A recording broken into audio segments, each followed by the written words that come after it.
신축 아파트 분양권 프리미엄, 이걸로 돈을 버는 재테크. 그렇죠. 한 번을 거쳐서 아 이게 우연이 아니네, 두 번 하다 보니까 아 이거 돈 되는 거네 라는 어떤 학습이 돼버린 거죠. 그쵸. 예. 그래서 이제 아 이거는 재테크다.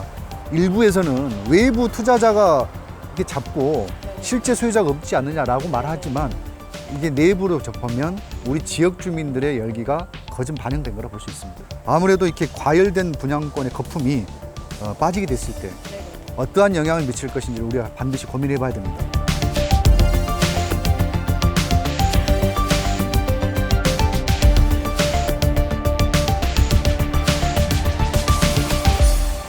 안녕하세요, 미연 씨. 안녕하세요. 우리 굉장히 오랜만에 만나죠? 네네. 그님 한 달 만에 잘 지내셨죠? 잘 지냈습니다. 네네. 네. 그동안에 가을이 됐어요, 교수님. 글쎄요. 벌써 날씨는 좋은데 네네. 우리 동천을 오랜만에 이렇게 나와 보니 왼쪽으로 보니 그 이편함부터 해서 덕진봉부터 되고 순천 동천의 어떤 북부 상류 쪽에 아파트 굉장히 많아졌네요. 네네. 이렇게 동천을 중심으로 작년에 입주했죠. 네. 덕진, 그리고 올해 입주한 이편함까지 신축 아파트들이 좀 많이 생겼어요. 네. 그래서 오늘 시간에는 네. 신규 분양 아파트마다 높은 성향률로 입주몰이를 하고 있는 우리 부동산 시장에 대해서 얘기 나눠볼까 합니다. 그래서 2018년부터 2020년까지 여태껏 분양했던 아파트의 결과를 보고, 네. 그리고 앞으로 또 분양 예정인 이제 단지들의 많은 관심이 쏠려 있잖아요. 그렇죠. 그러니까 이것만 보더라도 지금 순천의 이 부동산 시장에 대해서 굉장히 초대박 히트를 치고 있는 건 아닌가 하는 생각이 드는데요. 히트는 맞죠? 예. 네. 우리 교수님은 이런 순천 부동산 분양 시장에 대해서 어떻게 생각하시나요? 네. 일단 뭐 간단하게 현황을 조금 브리핑해 보자면 네네. 부동산 114에 따르면 최근 3년간 그 순천 아파트 값이 평균 약 15% 정도 상승했거든요. 네네네. 근데 이제 뭐 우리 전남 평균으로 보게 되면 10% 상승했기 때문에 순천이 핫한 건 맞습니다. 그런데 일부 세대, 네네. 특정 지역을 거론한다면 신대지구죠. 신대지구 같은 경우는 30평형대가 3억 선에서 무려 5억 선. 네, 맞아요. 프로테이지를 보면 65% 이상을 상승했던 그런 것도 네네. 있습니다. 자, 2018년부터 분양된 아파트 12개의 단지가 무려 1순위의 청약 마감이 모두 이루어졌습니다. 네, 지난 8월에 그 분양했던 그 한양 포레나만 보더라도 최고 우리 청약 경쟁률이 111대 1로 최고치를 기록한 걸로 보면은 네, 100대 1 이상이라는 것은 네네. 그 전국에서도 좀 기록할 만한 수치죠. 유독 이 순천의 분양 시장이 이렇게 과열되고 있는 이유가 뭘까요? 자, 이 신축 아파트에 들어가 살아야 되겠다라는 그런 입주자들의 어떤 수요가 증가한 것도 사실이고, 또 뭐 특히 뭐 이번에 그 부동산 대책으로 인해서 수도권의 어떤 규제, 그리고 부동산 대책의 어떤 그런 악영향이 또 있었지만, 따지고 보면 이 신축 아파트 분양권 프리미엄, 이걸로 돈을 버는 재테크. 그렇죠. 재테크에 대한 그 경험자들이 예전에 소수였다면 이게 증가가 폭발한 겁니다. 그게 뭐냐? 특정 사건으로 인해서 그 인구가 늘었다는 것이죠. 특히 이제 신대지구 잘 아실 거 아닙니까? 네네. 신대지구 같은 경우는 1차부터 무려 10차까지 분양을 성공시킨 그런 어떤 그런 신화를 만들어냈는데요. 과연 이렇게 신화를 만들었던 이유는 그 중흥건설이 가성비 좋은 어떤 분양가 책정을 했던 것도 아니었습니다. 그죠? 예, 그리고 뭐 우리 신대는 그 배후 단지가 조성돼 있는데 뒤에 있는 어떤 그런 산단들이 어떤 활성화됐던 요인도 아니었습니다. 그게 바로 10차 분양에 걸쳐서 적어도 프리미엄의 어떤 그 전매 수익을 얻었던 그 경험자들이 한 번도 아니고 두 번에서 세 번까지 그런 경험을 얻었던 수요자들이 많았다는 거죠. 맞아요. 이러한 경험을 가졌던 그런 수요자들은 한 번을 거쳐서 아 이게 우연이 아니네, 두 번 하다 보니까 아 이거 돈 되는 거네 라는 어떤 학습이 돼버린 거죠. 그쵸. 예. 그래서 이제 아 이거는 재테크다, 더 이상 신축 아파트는 내가 그냥 살고자 하는 아파트를 넘어서 재테크다, 재테크 용도로. 100% 돈을 벌 수 있다라는 맞아요. 신념을 갖게 해준 거죠. 그러니까 지금 뭐 청약에 당첨이 돼서 그 네. 몇 개월 안에 뭐 몇 천을 벌었다더라, 아니면은 몇 년 안에 집이 뭐 몇 배로 뛰었다더라, 이런 얘기가 사실 지금은 먼 얘기가 아니에요. 정말 내 주변에서 일어나고 있다라는 그렇죠. 그런 얘기들 많이 듣다 보니까 이제 저도 일선에 있긴 하지만 이전에는 신규 분양 아파트가 모집 공고가 나면은 제가 먼저 고객들한테 연락을 해서 청약 통장 준비하세요 준비하세요 이랬다라고 하면은 요즘에는 고객님들이 먼저 전화가 와요. 그렇지. 예. 먼저 파악을 하고 그럼 뭘 준비해야 되나요? 이런 양상으로 좀 그렇죠. 이제 바뀌었더라고요. 수동적이고 한번 해볼까가 아니라 이미 준비가 된 상태에서 빨리 그렇죠. 알아봐달라 이렇게 되는 거죠. 물론 그 이전에도 그 청약이 당첨돼가지고 어떤 고수익을 올린 케이스도 물론 있었습니다. 그런데 이제 그 순천에서 내 집 마련을 위한 단순 청약자가 갑자기 이제 그 수익형 투자가로 전환되는 그런 양이 폭발적으로 증가했던 시점이 바로 이때였던 것이죠. 그래서 이제 그분들은 이제 이미 초보자가 아니라 고수들의 반열에 올랐다 생각하는 겁니다. 그러한 양상은 기존에 잠자고 있었던 전혀 이게 아파트 청약으로 돈을 벌어야지 이런 것들에 관심이 없던 분들까지도 잠재적 수요자들까지도 모두 끌어들이는 결과를 가져왔다고 볼 수 있겠고요. 따라서 너도 나도 청약 시장에 붙는 것.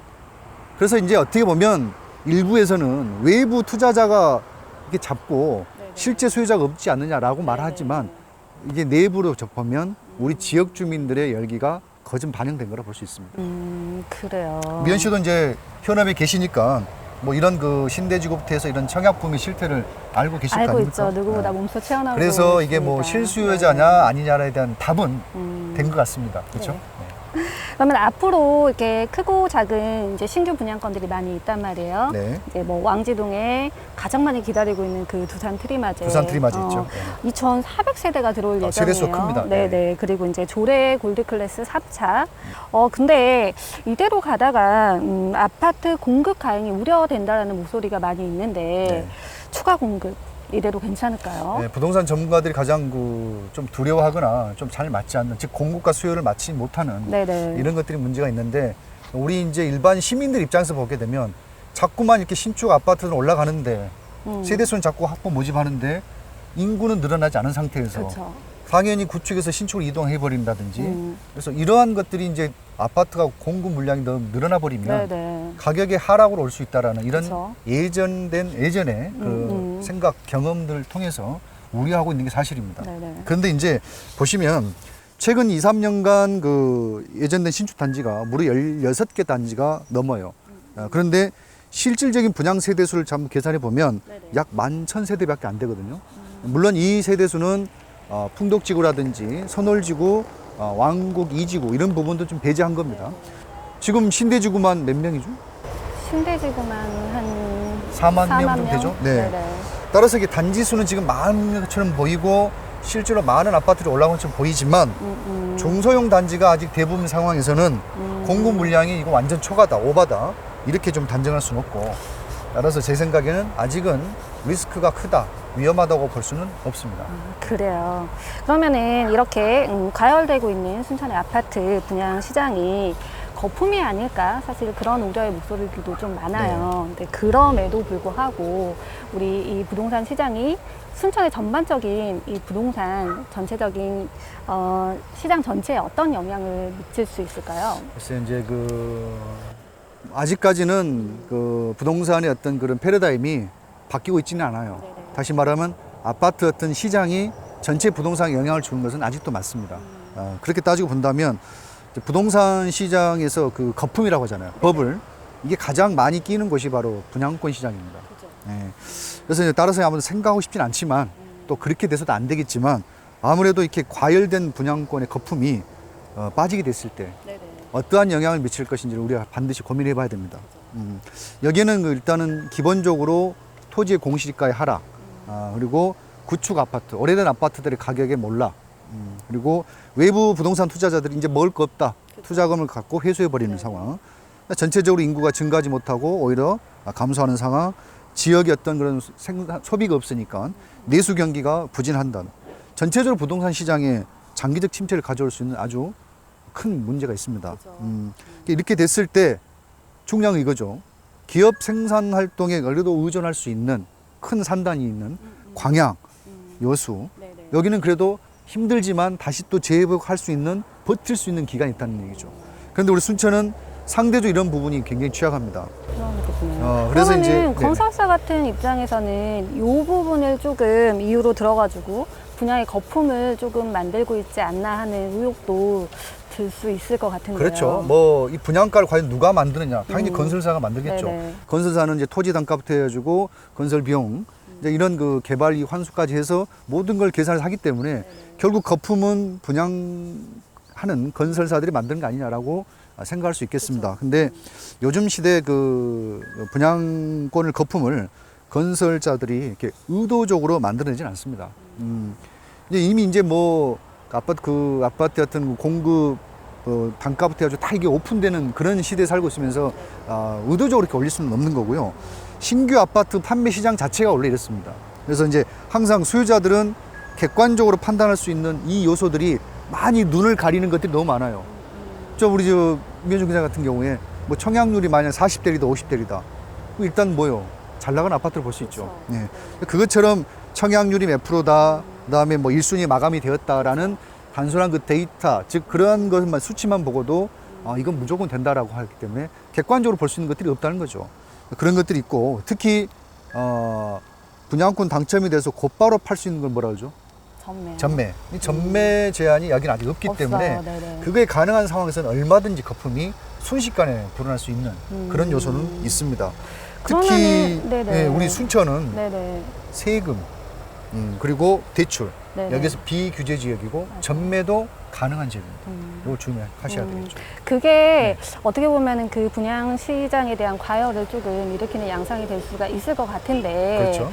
그럼 이렇게 지속이 되다 보면은 지금은 청약통장 기간이 6개월이잖아요. 6개월 이후 지나면은 청약을 할 수 있는 혜택이 주어지는 거고 전매 제한도 없는 상태에서 이게 계속 이런 식으로 가열이 되다 보면 이거에 대한 제한도 어느 정도 좀 생길 수 있는 가능성이 있지 그렇죠. 않을까요? 예, 이거 이 부동산 정책도 그렇고 세금도 그렇고 고정되지 않습니다. 얼마든지 안전지대, 영원한 세이프지대는 없을 수 있다는 거죠.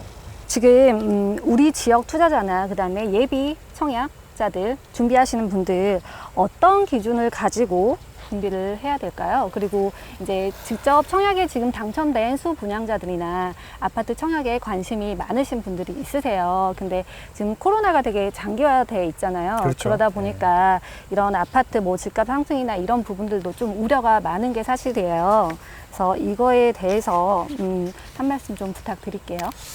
그래서 뭐 쉽지는 않은 얘기인데요. 이게 향후 우리 순천의 어떤 그런 아파트 분양 시장 또는 뭐 크게 나아가서 부동산 시장의 어떤 미래 여기에 대해서 뭐 한 말씀 드리고자 한다면 어쨌든 부동산은 제가 봤을 때 실질적으로 보면 투자입니다. 그러니까 실수요를 위한 부동산만이 그렇게 장밋빛 인생을 가는 건 아니거든요. 그러니까 투자라고 본다면 단기간의 마술로 이루어질 수 있는 것은 절대 없다는 거죠. 불가능하다는 거죠. 그 투자자들 그리고 실수요자들 비롯해서 청약 관심자들의 어떤 그런 수요는 꾸준히 상승 중에 있는데 실제 부동산 현재 그 지역 전문가들 그다음에 정부의 대책 이런 부분은 자꾸 이렇게 조금 누르고 있고 과연 이 누르고 튀어 오르고 이런 부분에서 어떤 쪽으로 기울지는 그것은 아무래도 예측하기가 쉽지는 않을 것 같습니다. 그래서 가급적이면 자신의 현 상황에 맞게끔 즉 감당할 수 있는 부분의 수익만을 바라보고 청약에 도전하시는 게 좋을 것 같고요. 또 가급적이면 소단지보다는 인구수가 좀 되는 대단지 형태를 취약하시는 것은 또 다른 것보다는 입지 위주로 선택하는 게 그래도 안정적인 어떤 청약을 하고 부동산 투자를 할 수 있는 그런 최선의 또는 지혜로운 방법이라고 제가 조언드리고 싶습니다. 오늘 부동산 포커스에서는 순천 아파트 분양시장의 전망과 동향에 대해서 알아보는 시간 가졌습니다. 오늘 방송이 많은 도움이 되셨으면 좋아요, 구독 부탁드립니다.